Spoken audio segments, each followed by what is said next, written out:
కార్తీక పురాణం 4వ రోజు పారాయణం. ఓ జనకరాజేంద్ర, కల్మషగ్నమైన కార్తీక మహత్యంలో పుష్పార్చన, దీప విధానాలను చెబుతాను విను.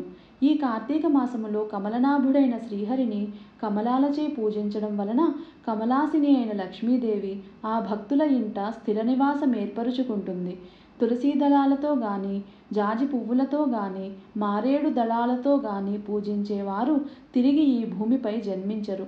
ఎవరైతే ఈ కార్తీకములో భక్తియుతులైన పండ్లను దానము చేస్తారో వారి పాపాలు సూర్యోదయానికి చీకట్ల వలె చెదిరిపోతాయి. ఉసిరి చెట్టు కింద విష్ణువును ఉసిరికాయలతో పూజించే వారిని తేరి చూడడానికి యమునికి కూడా శక్తి చాలదు.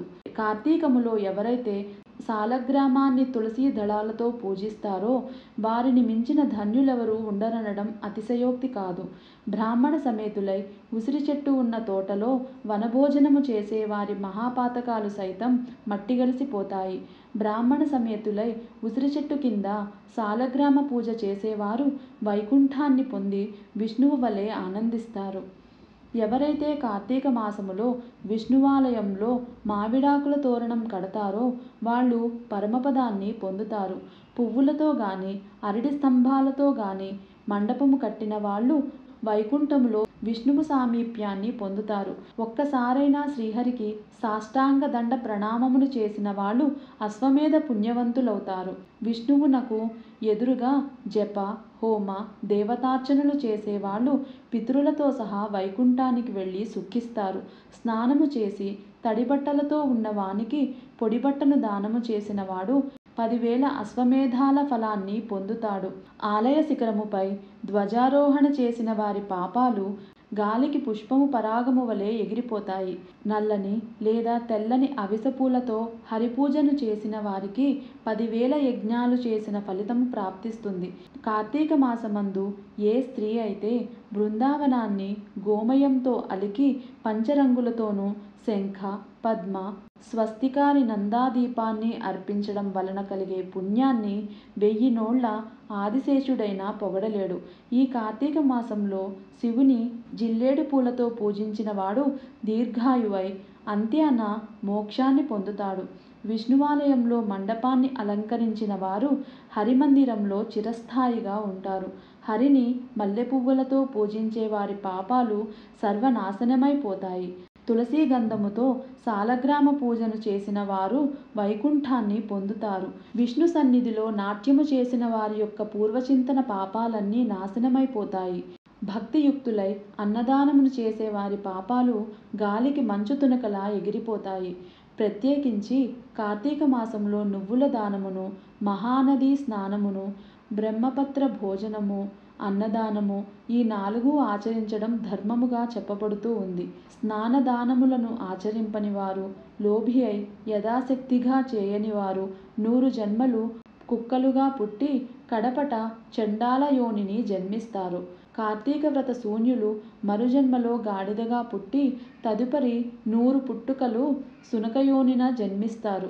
కార్తీక మాసంలో శ్రీహరిని కదంబ పుష్పాలతో పూజించిన వారు సూర్యమండలములోనే నివసిస్తారు. ఓ జనకరాజా, కార్తీక మాసములో ఎవరైతే అవిసె పువ్వుల మాలను తాము ధరించి తదుపరి అవిసె పువ్వుల మాలికలతో శ్రీహరిని పూజిస్తారో వారు స్వర్గాధిపతులవుతారు. మాల్యములు, తులసీదళములతో విష్ణువును పూజించే వనితలు వైకుంఠాన్ని పొందుతారు. ఇంకొక సూక్ష్మాన్ని చెబుతాను విను.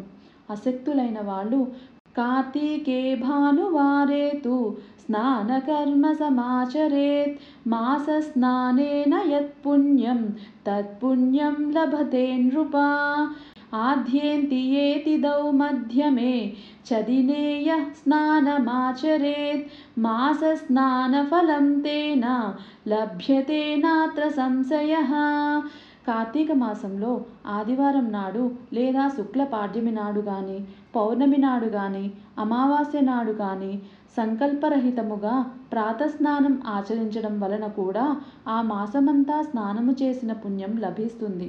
ఆ పాటి శక్తి కూడా లేని వాళ్ళు కార్తీక మాసము నెల రోజులు ఈ సంపూర్ణ కార్తీక మహాపురాణాన్ని చదివినా వినినా కూడా స్నాన ఫలాన్ని పొందుతారు. కార్తీక మాసము సాయంకాలాలలో దేవాలయాలలో శివ విష్ణు స్తోత్రాలు పఠించేవారు కొంతకాలం స్వర్గలోకములో ఉండి అనంతరం ధ్రువలోకాన్ని పొందుతారు. ఇలా ప్రతి కార్తీక మాసములో ఎవరైతే హరిహరులను స్మరించకుండా ఉంటారో వాళ్ళు 7 జన్మల పాటు నక్కలుగా పుడతారనడంలో ఏమీ సందేహం లేదు. వశిష్ఠుడు చెప్పినదంతా వినిన జనకుడు, మహర్షి, మీరు చెప్పినవన్నీ వినిన తరువాత నాకొక సందేహం కలుగుతుంది. వర్ణసంకర్యాది మహాపాపాలు చేసిన దుర్జనులు వేదత్రయోక్తాలైన ప్రాయశ్చిత్తాలను చేసుకొననిదే పరిశుద్ధులు కారు అని సమస్త ధర్మశాస్త్రాలలోనూ ఘోషిస్తుండగా కేవలం కార్తీక వ్రతాచరణాధర్మలేశము చేతనే సమస్త పాపాలు హరించుకుపోయి వైకుంఠాన్ని పొందుతారని చెప్పడంలో మర్మమేమిటి? ఇది ఎలా సంభవం? అత్యంత స్వల్పమైన పుణ్యం మాత్రం చేతనే గొప్ప గొప్ప పాపాలు ఎలా నశించిపోతాయి? గండ్రగొడ్డళ్లతో కూడా కూలనేయ సాధ్యము కాని మహాపర్వతాన్ని కేవలం కొనవ్రేలి గోటితో కూల్చడం సాధ్యమవుతుందా? అగ్ని దగ్ధమవుతున్న ఇంటిలో ఉన్నవాడు ఆ మంట మీద పురిషెడు నీళ్లు జల్లినంత మాత్రాన అగ్ని ప్రమాదం తొలగిపోతుందా? ఏ మహానదీ ప్రవాహములోనో కొట్టుకుని పోయే వారికి ఓ పాటి గడ్డిపరక గట్టుకు చేరగలుగుతుందా? తనకు తానే కొండచర్యలలోని ఏ లతాసూత్రాన్నే పట్టుకున్నంత మాత్రము చేతనే నదీపాత వేగాన్నుంచి సంరక్షింపబడతాడా? వశిష్ఠ, ఈ విధమైన దృష్టాంతాల రీత్యా మహాపాపులైన వాళ్ళు సహితము అతి స్వల్ప కార్యమైన కార్తీక వ్రతాచరణ వలన పాపరహితులు, పుణ్యాత్ములు ఎలా అవుతారు? వీటికి సమాధానమేమిటి? జనకుని ప్రశ్నలకు వశిష్ఠుని జవాబు. వశిష్ఠ ఉవాచ, మంచి విమర్శే చేశావు మహారాజా, చెబుతాను విను. ధర్మాన్ని సూక్ష్మముగా చింతించాలే గాని స్థూల రూపాన్ని మాత్రమే ఆలోచించకూడదు. అదీ కాక వేదశాస్త్ర పురాణాలన్నీ కూడా అనేక ధర్మ సూక్ష్మాలను మనకు అందిస్తున్నాయి. ఆయా ధర్మసూత్రాల వలన కొన్ని పర్యాయాలలో గొప్ప గొప్ప పుణ్యాలు స్వల్పమైనవిగాను, స్వల్ప పుణ్యాలు గొప్పవిగాను పరిణమిస్తాయి.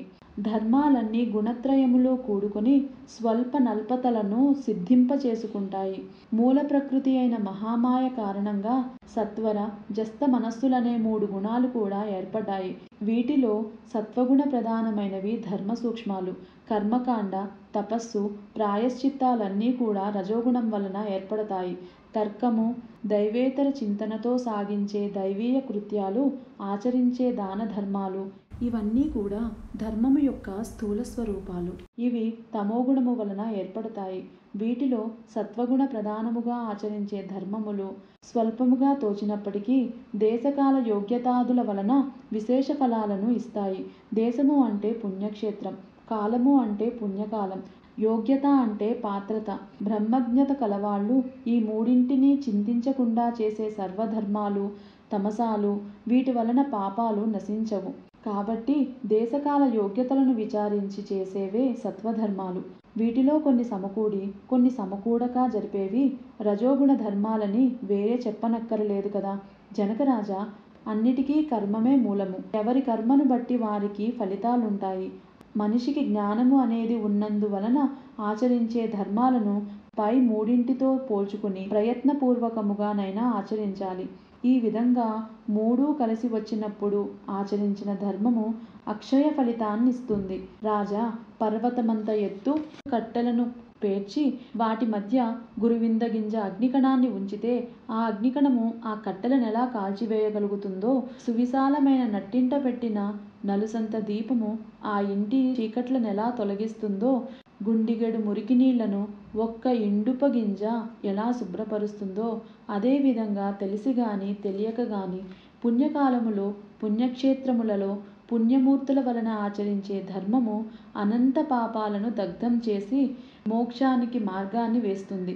ఇందుకు ఉదాహరణగా ఒక కథ చెబుతాను విను. అజామిళోపాఖ్యము.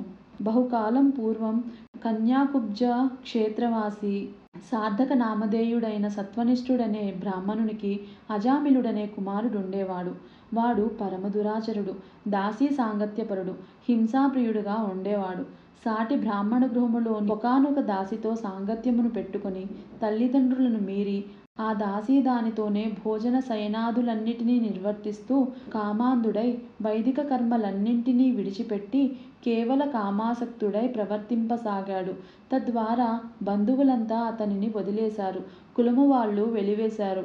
అందువలన ఇల్లు వదిలిపెట్టవలసి వచ్చిన అజామిళుడు చండాలపు వాడలోని ఒకానొక దాసీదానితో కాపురము పెట్టి కుక్కలను, మృగాలను ఉచ్చులు వేసి పట్టుకునే వృత్తిలో బ్రతికే జనాలలో లీనమై మధుమాంస సేవనా లోలుడై కాలమును గడపసాగాడు. ఇలా ఉండగా ఒకనాడతని ప్రియురాలు కళ్ళు తాగడం కోసం తాడిచెట్టు నెక్కి కొమ్మ విరగడం వలన కిందపడి మరణించింది. అజామిళుడు అమితంగా దుఃఖించాడు. అప్పటికే ఆ దాసీదానికి యవ్వనవతి అయిన కూతురు ఉంది. మహాపాపాత్ముడు, మహాకామాంధుడు అయిన అజామిళుడు తనకి కూతురు వరసని కూడా తలంచకుండా ఆ పిల్లనే వరించి ఆమెతోనే కామోపభోగాలను అనుభవించాడు. కాముకుడై అజామిళుడు తన కూతురి యందే అనేక మంది బిడ్డలను పొందాడు.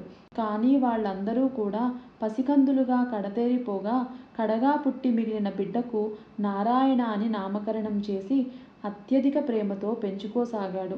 తాను తింటున్నా, నిద్రిస్తున్నా, ఏం చేస్తున్నా సరే సతతం అతనినే స్మరించుకుంటూ నారాయణ నారాయణ అని పిలుచుకుంటూ తన్మయుడవుతూ ఉండేవాడు.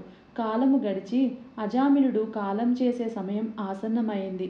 అతడిలోని జీవుని తీసుకుని పోయేందుకు ఎర్రగడ్డములు, మీసములు కలిగి చేత దండపాసములు ధరించి భయంకర రూపులైన యమదూతలు వచ్చారు. వారిని చూస్తూనే గడగడలాడిపోయిన అజామిళుడు ఆ ప్రాణావసాన వేళ కూడా పుత్రవాత్సల్యాన్ని విరమించుకోలేక ఎక్కడో దూరముగా స్నేహితులతో ఆటలో మునిగి ఉన్న కుమారుని కోసమై నారాయణ, ఓ నారాయణ, తండ్రి నారాయణ అని పలుమార్లు పిలవసాగాడు. ఆ పిలుపు అతడి కొడుకుకు వినబడలేదు. అతనూ రానూలేదు. కానీ చేరువకు వచ్చిన ఆ యమదూతలు నారాయణ నామస్మరణాన్ని విని వెనుకకు జంకారు. అదే సమయంలో అక్కడ ఆవిష్కృతులైన విష్ణుదూతలు, ఓ యమదూతలారా, అడ్డు తొలగండి. ఇతడు మాచే తీసుకుపోదగినవాడే కానీ మీరు తీసుకుని వెళ్ళదగినవాడు కాదు అని హెచ్చరించారు. వికసిత పద్మాల వలె విలాసమైన నేత్రాలు కలవాళ్ళు, పద్మమాలాంబర వసనులు అయిన ఆ పవిత్ర విష్ణు పారిషదులను చూసి విభ్రాంతులైన యమదూతలు, అయ్యా, మీరెవరు? యక్ష, గంధర్వ, సిద్ధ, చారణ, కిన్నెర, విద్యాధరులలో ఏ తెగకు చెందినవారు? మా ప్రభువైన యమధర్మరాజు మాకు విధించిన ధర్మము రీత్యా తీసుకుని వెళ్ళనున్న ఈ జీవుని మీరెందుకు తీసుకుని వెళుతున్నారు అని అడగడంతో విష్ణుదూతలు ఇలా చెప్పసాగారు.